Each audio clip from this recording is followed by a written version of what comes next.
Alright guys, welcome back. I just wanted to update you on what's going on with the vepr. As you can see, we have it all torn down here. Let me just go over what I did. The veprs are dimpled, everything but the front sight block and the handguard retainer is dimpled. So in other words, they have these drill marks in the barrel where they knock a hole down in it and then they basically drive a punch into all the parts and shove the part down into that dimple. So basically what you have to do is drill them out, or at least relieve the metal.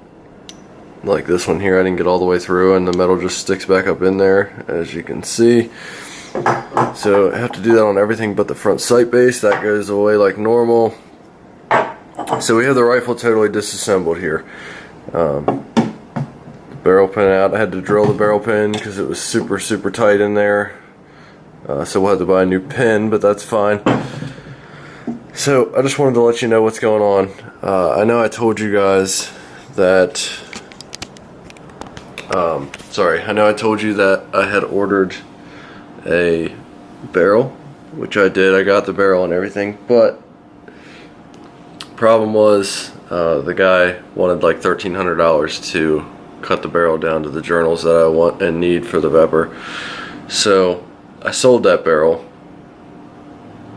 to a guy looking to put it on a bolt action, which is good. At least it's going to some use. But basically I ordered a new barrel from McGowan Precision Barrels, and you can buy a custom barrel and then send them a document with a detailed description of exactly what you want.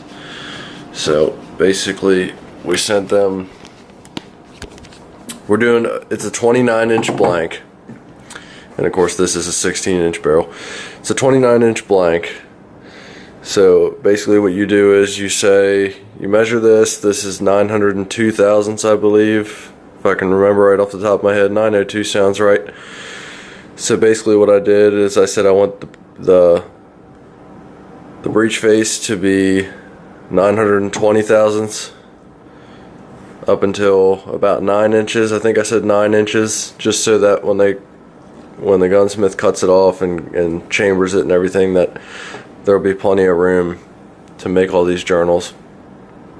So basically 9 inches out will be this diameter when I get the barrel. Of course they'll cut it down to all these journals exactly how this barrel is, but it'll be 9 inches out to there, and then it'll step down to every one of these journals. I basically left like another 10 or 15 thousandths on from what I told him. We're no longer using this journal here, like that's the gas block here.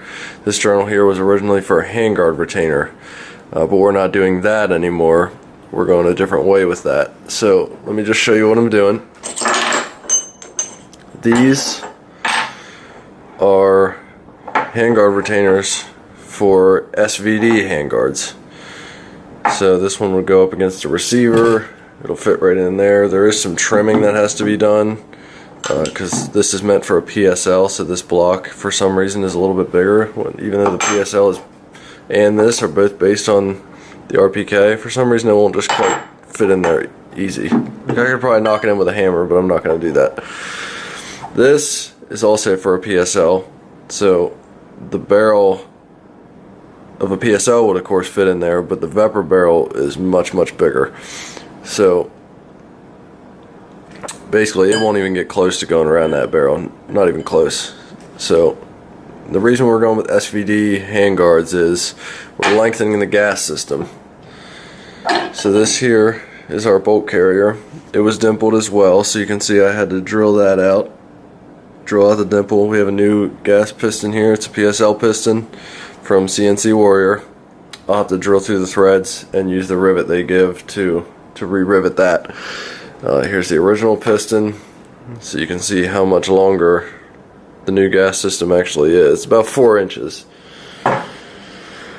So our gas block's going to be sitting way out, and I know I did that video of the Rhinelander arm stocks, and we're still going to use that stock because it's still an Svd style stock, but I didn't really like the handguard all that much, and then the idea hit me, why don't I do Spd handguards, because I saw this on Gunbroker.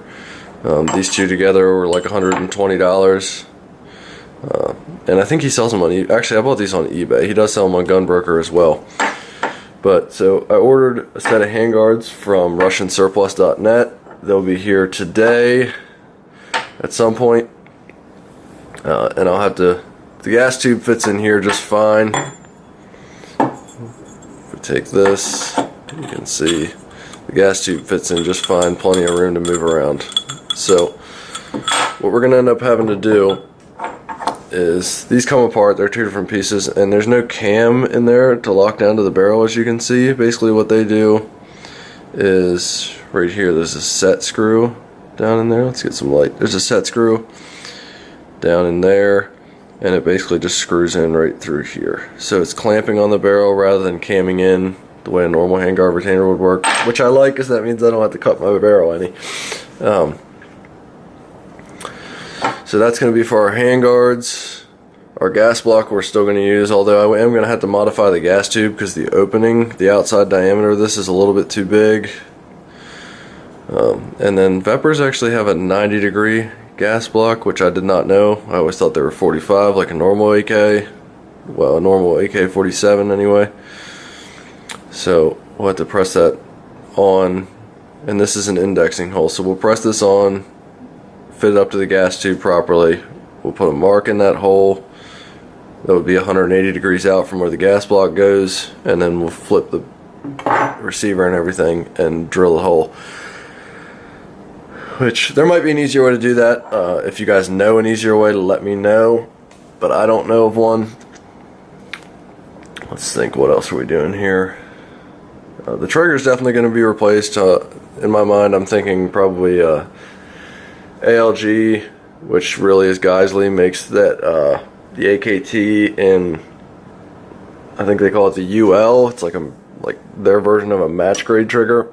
I think that's probably what we'll use, just because this is going to be a long range gun. So by the time the barrel gets cut down, it'll be like a 27-inch barrel, and we're doing it in 6.5 Creedmoor. Because this is why I bought a 308 vepr, and why I wasn't worried about getting a 16-inch barrel, because I knew I was just going to be doing all of this. So it's a 308 bolt, and for those who don't know, the 6.5 Creedmoor was not based off 308 Winchester, it's based off 30 Thompson Center. I think that's what it's called, 30 Thompson Center, 30 TC, whatever it is. But it's the same head diameter as a 308 case. So we have a 308 bolt for an AK, which veprs are spring loaded, if you didn't know. I'm not sure why they're doing that, but they are. And then we're going to chamber it in 6.5 Creedmoor. So it should be a nice long range gun. I got a 27-inch barrel because I want to use a slower burning powder, so I can get a heavier, like 140 grain, 142 grain bullet going, you know, upwards of probably 3,000 feet a second. Where in like a 24-inch barrel, you just can't do that because you can't get the powder to burn. You need more barrel length to get that extra range with a heavier bullet. Now, of course, I could probably get a 130 grain bullet going like 3,200 feet a second, which I may do that as well. It just depends on what's going to shoot the best. But we have a 1 8 twist barrel coming, custom contoured. It'll have to go to the smith to be final contoured to the exact journals. Here will be rear sight base. That one's not going to get put in because we're not doing a handguard retainer from the original vepr, gas block, and then the front sight. When we do the front sight, we're basically going to continue this contour from the gas block all the way out to the front sight, and we'll actually buck the back of the front sight up against the barrel so we can keep the barrel as heavy as possible. So just to maintain that stability and hopefully minimize barrel whip is the idea. So it's going to be an interesting project. I know I've showed you guys the stocks, but I wanted to bring you in on the plan. As far as I know, I've never actually seen anybody do this. I might be wrong. I've searched around. I can't find anyone that's done it. I saw one thread online where somebody said that Mark Krebs has done it, which I'm sure he probably has. I mean, the guy does pretty much whatever with AKs, but the only thing I've seen from him is 6.5 Grendel. And I know he was pulling 1-inch groups out of his 6.5 Grendel, but I've never seen someone do a 6.5 Creedmoor. So I don't know if I'm the first. I'm not going to be upset if I'm not the first. But this, I feel like, is a great idea, having something that's not a 54R DMR. Like, I feel like that if I were in Russia at the time and I had an available round like 6.5 Creedmoor instead of like 54R, some of you might disagree with me, but I feel like I'd rather have that. Really long bearing surface, bucks the wind really well, and just in this platform, like, it's great. So it should be awesome. Hopefully you guys follow along with the project. It's going to be a little bit drawn out. It's going to take a while, but hopefully we'll get it done. And I'll take you along as much as I can. As far as the Svg Handguards, I forgot to mention this. I bought that set off Russian Surplus, but they're not tiger wood like my stock. I'll put the stock for you really quick. My stock is tiger wood, tiger maple, curly maple, whatever you want to call it. My hair is an absolute mess. Let's see if we can get some light here for you. If you haven't seen these, go back and look at my other videos. Sorry, I'm just trying to get... We did like a Russian rust almost. Tiger maple with Aquafortis. I feel like it's a pretty interesting video. You all should go watch that series if you haven't yet. But we need the front handguards to match this, so we ordered those, and I'm taking them hopefully to a place a couple hours away from me, where they do stock replicating, duplicating. You send them a stock or a 4-end or whatever, and a blank of wood, and they chuck it up in this machine and they duplicate it. So I'm hoping to do that with the Svg Handguards, so I can have tiger wood on the front as well. And that should be a really cool project. I'll see if I can go there and watch, because it's like a family-owned business. I don't think they'll have a problem with it, but I'll see if I can go there and videotape what's happening, because I haven't seen anyone do that either, and that's a really good option for someone who has a set of handguards that are just junk. You can go and you can have them duplicated with brand new wood, and then put them on your rifle, and it'll look way better than it did before. So we'll see. I don't want to make this video too long, so I'm going to go ahead and let you guys go. But there's a lot of cool stuff happening really soon, and if all goes well, I'm actually bidding on some stuff to start building AKs myself. I mean, obviously I wouldn't be able to do this. I don't have a lathe or anything, but I'm hopefully going to be able to start building myself. So stay tuned for that as well. But this project is going to be awesome. I want to take you guys every bit of the way with me. It's going to be a lot of fun, and I hope you enjoy. Thanks for watching. Subscribe for future updates, so you can finally see a 6.5 Creedmoor vepr.